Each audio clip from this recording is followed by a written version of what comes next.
up, you guys? Welcome back to another one. If you are new to the channel, I'm Gold Pony. I do new car, truck, SUV reviews on YouTube, and today we are in the brand new 2022 Kia Stinger GT, courtesy of Fred Beans Kia in Mechanicsburg, PA. For more information on their inventory, please feel free to check out the link in the description box below. And so I am quite excited to be in this one. Of course, it's a freaking Stinger. What do you expect? Several nice changes for the 2022 model year, though, including exterior upgrades, new colors, new tech as well. And of course, with the Stinger, you do have Kia's best warranty in America, being 5-year 60,000 mile bumper to bumper, 10-year 100,000 miles on the powertrain. And so in this video, I will be testing out and going over everything about this one, from acceleration to braking, steering feel, ride quality, sound system, exhaust clip, all of that fun stuff. So having said all of that, what do you guys say? Let's just go ahead and jump right into it. And as always, let's start with pricing. And so there will be two different configurations for the 2022 Stinger GT. First one is the GT1, starting at $43,690, and then the GT2, which is the one we have today, starting at $51,290. But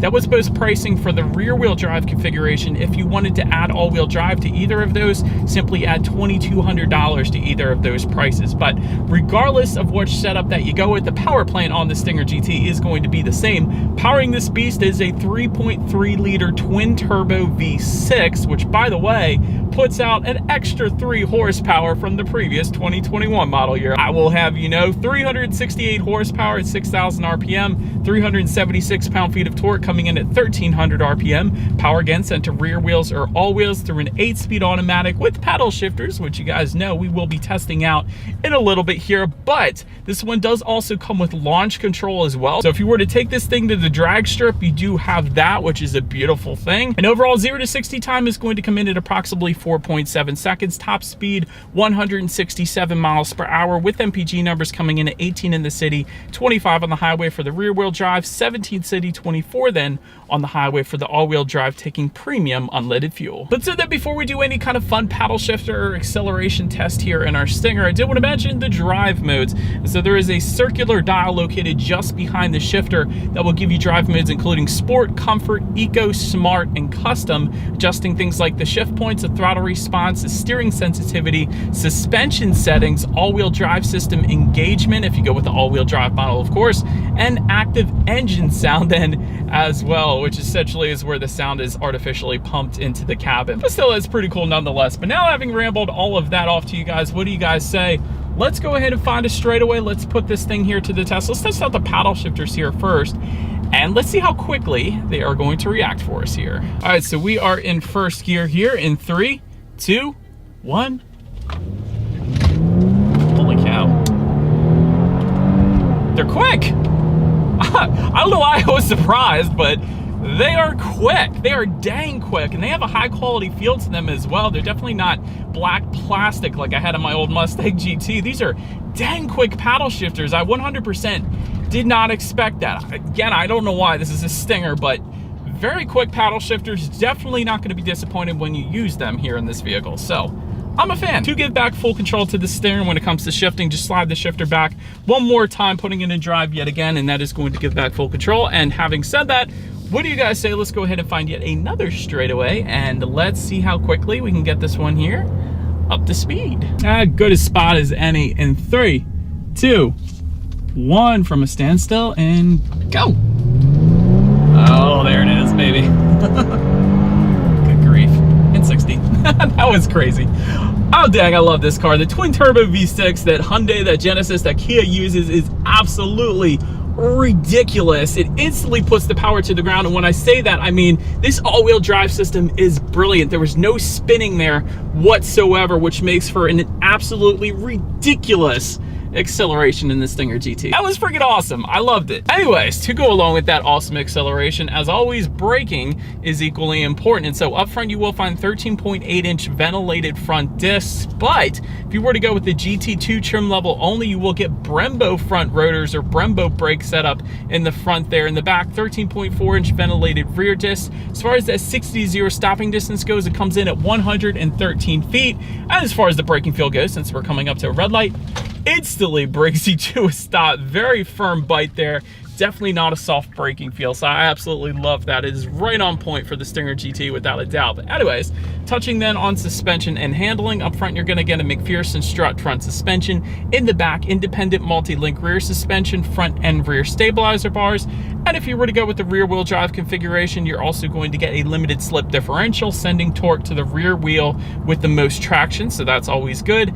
And high performance dampers actually do come standard on both trim levels of the GT as well here. So all in all, when it comes to ride quality, you do feel a little bit more of the road, but quite honestly, it's not that bad for what this car is. It is a decently smooth ride quality for this being a sports sedan. A lot of times you will not find that in sports sedans, so ride quality for that reason, in my opinion, is perfectly fine. Then when it comes to the steering feel, I did just put it yet again in sport mode, and it is a much heavier weight to the steering feel when you do that, so I do appreciate that. Probably the best steering feel, quite honestly, that Kia and Hyundai put out right now. It's definitely a heavier weight to it. I really like the steering feel, at least in this sport driving mode. And again, when you take it out of that sport driving mode, it's going to loosen up a little bit, but I love it in that sport driving mode. And again, there is a custom driving mode if you just wanted that heavier steering feel, but not the absolutely craziest acceleration at all times. So I do like that custom driving mode is there for that reason. But again, steering feel is absolutely fine. As far as cabin noise goes, it is perfectly fine. I do have it in sport mode, so you can hear a little bit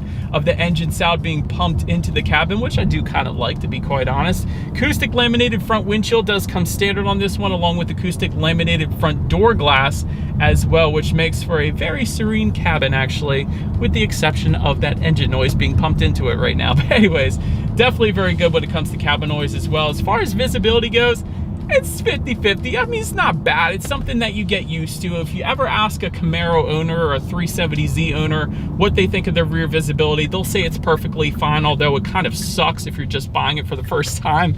Again, it's something that you get used to, although this visibility is not as bad as those two, but it's certainly not the best just because of that fastback style design towards the back of the Stinger. So I will say that you'll get used to it, don't worry about it. Continuing along the lines of visibility though, rain sensing windshield wipers do come standard on the Stinger GT, and you will find a heads-up display with the GT2 trim level that we have today. So right now I'm currently looking at my current speed along with the speed limit and some safety features as well, so that is always going to assist with visibility as well there. So that is about it for the performance segment of this review though, you guys. Let's now go ahead and take a look at the exterior of our brand new 2022 Kia Stinger GT. All right, so here she is, you guys, the new 2022 Kia Stinger GT, finished in Panthera metal, in case anybody was curious of our exterior color name. And by the way, there is a new color for the 2022 Stinger GT, and that is going to be Ascot Green, which is probably now my new favorite color for the Stinger. It's kind of like a British racing green.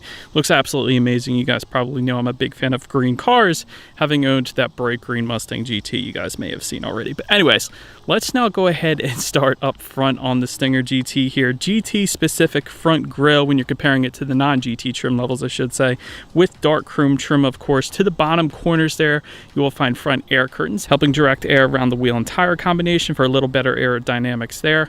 Also, if you guys are curious about where the front camera is or where the front adaptive cruise control sensor is, it is integrated into that front grille. You guys could probably see it there now that I'm close up, but it actually hides itself quite well. Kia did a very good job of hiding that and integrating it into the front grille, I will say that. And of course, just above that, you have the brand new Kia logo, which definitely looks very good sitting on top of the hood there of the Stinger. Then to the sides, LED headlights do come standard on this one, of course, with the automatic feature as well, meaning when it starts to get dark and at night, those headlights are going to turn on automatically for you there. High beam assist actually also coming standard for both trims. Essentially what that is when you turn your high beams on at night and it senses a car coming in the opposite direction, it's going to automatically dim them to low beams so you don't blind a person, and then when that vehicle is gone, it's going to put it back up to high beams for you. So definitely a big fan of that feature. Of course, LED daytime running lights also coming standard, but a very menacing looking front end, especially with that dark chrome. It definitely looks good. But last thing I wanted to mention in the front before we go ahead and make our way to the side, if you guys were curious if these front hood vents are actually functional, they actually are not, believe it or not, but looks dang good nonetheless. So I did want to mention that to you guys. So nice accent pieces on the hood there. But that about rounds out the front of this one. Let's now go ahead and make our way to the back of the Stinger. But so now making our way to the side of the Stinger here, dark chrome upper window trim does come standard. When it comes to the side mirrors, they are power adjustable black chrome side mirrors, and they will be heated with LED integrated turn signals then as well. Body colored door handles do come standard as well. One of the best accents in my personal opinion, there is some dark chrome located on the bottom portion there of the front fender, and that actually is functional. It does provide a path directing the air around the side of the Stinger here. So definitely a big fan of that. And then taking a look down at the wheel configuration, 19-inch Spire alloy wheels do come standard in this one, and that is what you guys are looking at. It looks pretty good. And again, I am a big fan of the sportback styling of the Stinger GT because it adds practicality where, let's say, the Genesis G70 does not. It gives it a little bit extra cargo space if you were going with the Stinger GT. So I wanted to mention that. But anyways, let's now go ahead and make our way to the back of this one. It's open now since we are around back. Of course, body colored shark fin antenna all the way to the top there. LED tail lights, which actually wrap around the side of the Stinger. You guys could probably see that. Maybe you saw it on the side profile. You do have horizontal Stinger badging going across the back end there, along with GT badging and all-wheel drive badging as well. Then make your way all the way to the bottom. You will find a gloss black rear diffuser with absolutely massive dual exhaust outlets with quad chrome tips. So having said that, I do believe you guys know what we have to do next. As always, here is that exhaust clip.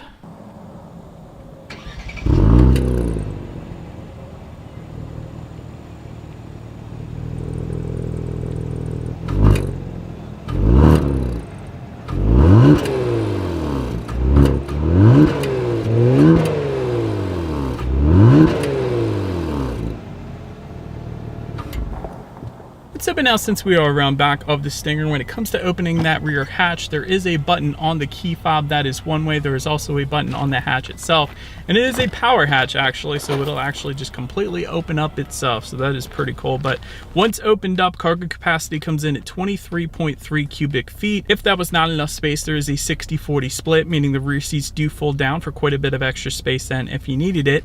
And to my surprise, it actually has LED cargo lighting in the back there. You usually find halogen cargo lighting, so I thought that was pretty cool. Also some in-floor storage, just a little bit of it, and there actually is a spare tire located within the cargo floor. That is how you're going to go ahead and access that if you needed it. But anyways, there's also some tie-down anchors back there as well, I should mention, but pretty good bit of space since we do have the sportback design. But then making our way up to the rear legroom, that is going to come in at 36.4 inches. So for reference, I'm even 6 feet tall. This is how much space I have back there. Rear center armrest with cup holders does come standard back there, along with rear ventilation for those rear passengers as well. There are some front seat back map pockets, and there are actually heated rear seats for the rear passengers as well if you were to go with the GT2 that we have today. And so typically the next question is, at least for this particular configuration, where's the heated seat buttons? Because usually they're located right around the rear air vents, but they're actually just in front of the window buttons on the actual doors in the back there, in case anybody was curious. So that's going to be how you're going to go ahead and turn those rear heated seats on. But also there is a single USB charging port and a 12-volt power outlet back there then as well. So pretty much everything you could possibly want in the rear seats. But then making our way up to the front seats, 12-way power adjustable driver seat for the GT1, and that does come with 4-way power lumbar and an 8-way power adjustable passenger seat then as well, so that is pretty cool. 16-way power adjustable driver seat for the GT2 with 4-way power lumbar, 2-way power side bolster adjustments. That's awesome. You usually find that on BMW and Mercedes. Cushion thigh extension as well, and a 12-way power adjustable passenger seat. Then if you were to go with the GT2, again, you will get memory settings. You will also get ventilated front seats, but heated front seats will come standard on both trim levels if you wanted that. Leather seating is going to come with the GT1, and Napa leather seating then coming with the GT2. But one of the things I actually put on my TikTok, if you guys want to follow me, it's @GoldPony, is these are some of the most comfortable seats I've sat in quite a while. And maybe it's because the power side bolsters or the cushion thigh extensions, but these are some seriously comfortable seats without a doubt. Can easily see myself taking a long road trip in the Stinger GT for sure. But anyways, let's now go ahead and make our way to the steering wheel. It is tilt and telescoping. It is leather wrapped, and it actually has the GT logo on the bottom, and it is a flat bottom steering wheel as well, which I find is pretty cool. But now let's go ahead and make our way to the startup. Let me start by showing you guys the key here.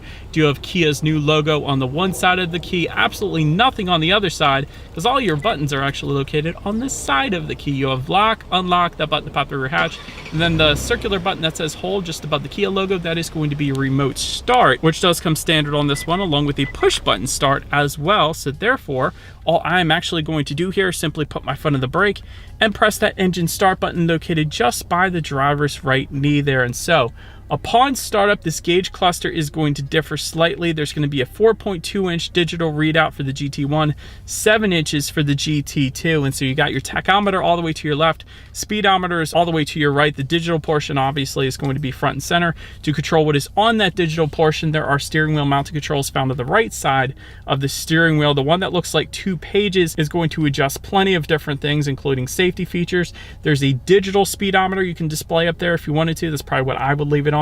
There's some performance statistics, which is pretty cool. How many miles you have left until you hit empty, outside temperature, the list goes on. Pretty much everything you could possibly want up within the digital portion of the gauges there. But then let's now go ahead and make our way to overall interior quality. A power sunroof is going to come standard on both trims. It's a pretty wide sunroof, actually. It's larger than your typical sunroof that you might expect. Auto-dimming rear view mirror is going to come standard on both trim levels. However, if you go with the GT2, you will get home link controls for up to 3 different garage doors. So did want to mention that. LED interior lighting coming with both trims. Multicolor ambient lighting coming with both trim levels as well. You gotta love that. Aluminum trim accents coming with both trims. Aluminum door scuff plates I thought was pretty cool. That comes with both trims as well. Overall, this is finished amazingly, quite honest. I love the stitching within the doors. I like the design to the stitching as well.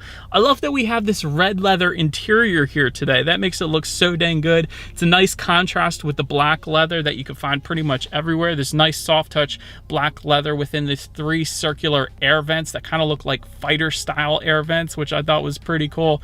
That's located in the middle, obviously. There's nice aluminum trim accent running just above the passenger side glove box, along with some of the buttons below the air vents there. Just in front of the cup holders, you will find a 12-volt power outlet, phone charging port, and a wireless phone charging area then as well. Just behind that, you have a nice leather wrapped shifter, which I'm a big fan of. And I just emphasize the shifter because the GT1 uses a different shifter, I believe, still than the GT2. And I do like the GT2 shifter better.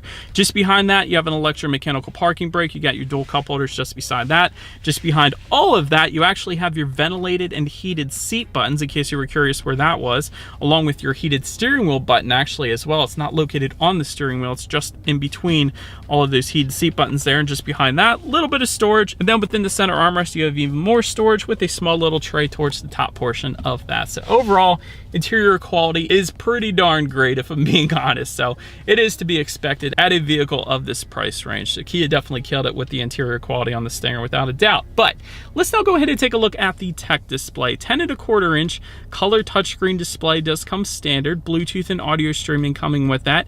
Android Auto, Apple CarPlay as well. You do actually get factory navigation system, although you don't really need it these days as long as you have a smartphone, because Android Auto, Apple CarPlay. Climate control settings you can check out up there as well. There is actually a voice memo system in addition to that if you wanted to record your voice and then play it back at a later date. That is pretty cool. And I like the coloration, the kind of the blue and violet coloration to all these different apps up on this infotainment screen too. It looks pretty darn cool. Of course, you have sounds of nature, which I absolutely love. And that gives you different sounds of nature like lively forest, calm sea waves, rainy day, open air cafe, warm fireplace, and snowy village as well. So having said that, I think I'm going to pause here for a second, just let you guys listen to these sounds of nature real quick, and I will be right back.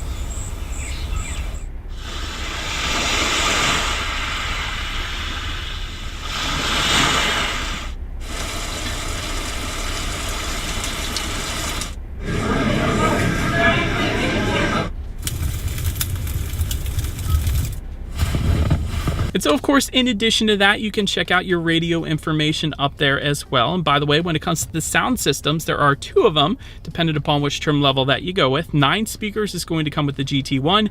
And then there is a 15-speaker Harman Kardon sound system for the GT2 with 720 watts. So, of course, we do have the Harman Kardon here today. So what do you guys say? Let's go ahead and turn on the radio, see what we got playing today. And let's test out the clarity of this one. Clarity was 100% on point. Bass was ridiculous. That is a brilliant sound system for this Stinger GT without a doubt. Definitely a huge fan of the Harman Kardon sound system here. But anyways, Last thing I wanted to mention to you guys on the infotainment screen is when you do put this one in reverse, you will of course find a rear view camera. Comes standard for both trim levels, but if you were to go with the GT2, you will also find a surround view monitor. That's going to be the screen to the right there, letting you know what is completely around the Stinger, which is always going to lead us into safety. And so to start, IIHS top safety pick, which pretty much says it all right there. Front side curtain airbags do come standard along with the driver's knee airbag as well. In the back, you're gonna have latch, aka lower anchors to tethers for children for the rear car seats, rear child door locks, tire pressure monitoring system, but also coming standard across the board will include a blind spot collision avoidance assist system, blind spot monitoring system with rear cross traffic alert, safe exit assist, driver attention warning system, forward collision warning, forward collision avoidance assist with pedestrian detection, lane departure warning, lane keep assist, lane following assist, and adaptive cruise control with stop and go as well. That is a ton that comes standard across the board. Probably part of the reason they got IHS top safety pick. But anyways, nonetheless. And so in the end, when it comes to my final thoughts here of the new 2022 Stinger GT, Ascot Green by far is my favorite color on the Stinger. That is a wonderful new addition for the 2022 model year specifically. Great safety on this one. IIHS, like I said, pretty much says it all right there. So you can actually have kids and own a fun car at the same time, because the acceleration is absolutely amazing on this thing, as to be expected with a twin turbo V6. Of course, braking is equally good. This thing stops on a dime thanks to the Brembo brake setup that it has, so that is wonderful. Great space on this one as far as cargo space of rear legroom for as quick as this thing is, so definitely a fan of that as well. And another thing, since I live here in PA, although it's quite hot today, we do get snow quite a bit come winter time and even fall a little bit, so the all-wheel drive system on this is definitely going to come in handy, so I love that as well. The only constructive criticism that I can think of with the Stinger GT is really the rear visibility, but really there's nothing you can do about that, quite honestly. And again, it's something that you get used to. So if you were to compare this to maybe some other quick sedans, some other sports sedans, you might get better visibility, but again, it's something that you're going to get used to, as every Camaro and 370Z owner will tell you as well. So overall, not a big deal to me. But that is about it for this one, you guys. Thank you so much for watching. Feel free to follow me on TikTok at the bottom of the screen if you wanted to see short clips of these vehicles before they actually get to YouTube. Be sure to hit the subscribe, the bell notification button if you're into new car reviews. That is what we do here on this channel. After all, do appreciate you guys watching more than you know, and I'll see you guys all in the next video. Stay gold.